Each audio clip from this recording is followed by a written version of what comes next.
Hi hello friends, അരുണാണേ. അപ്പോൾ ഞങ്ങൾ ഈ അടുത്ത കാലത്തായിട്ട് ഈ ശംഖുമുഖ ബീച്ചിലൊന്ന് പോയായിരുന്നു.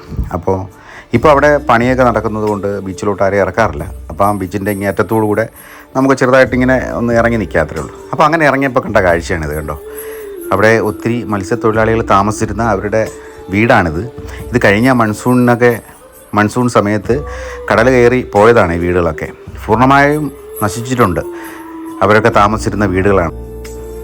ഇപ്പോൾ അവരെയൊക്കെ വേറെ ഒരു സ്ഥലത്തേക്ക് മാറ്റി പാർപ്പിച്ചിരിക്കുകയാണ്. അവർക്ക് വീടൊക്കെ പണിത് കൊടുക്കുമെന്നാണ് ഇവിടെ അന്വേഷിച്ചപ്പോൾ ഇവിടുത്തെ ഗാർഡ് പറഞ്ഞത്. അപ്പോൾ ഇത് കാണുമ്പോൾ നമ്മുടെ മനസ്സിലൊരു വിഷമം ഉണ്ടാകും. കാരണം അവരൊത്തിരി വർഷം താമസിച്ച അവരുടേതായ ഓർമ്മകളൊക്കെ ഉള്ളൊരു വീട് അല്ലേ ഇങ്ങനെ നശിച്ചു പോകുമെന്നൊക്കെ പറയുമ്പോൾ.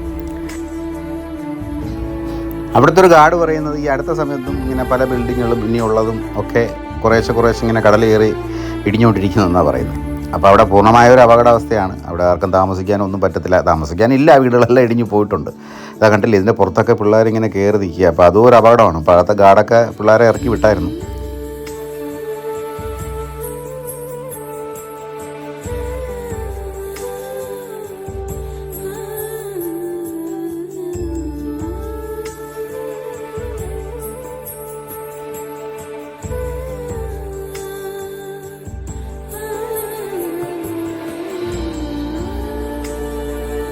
എന്തായാലും ഇങ്ങനെ വീടൊക്കെ നഷ്ടപ്പെട്ട ആ പാവപ്പെട്ട തൊഴിലാളികൾക്കും അവരുടെ കുടുംബത്തിനുമൊക്കെ നല്ല വീടുകളൊക്കെ ഗവൺമെൻറ് വെച്ചു കൊടുക്കട്ടെ എന്ന് നമുക്ക് പ്രാർത്ഥിക്കാം.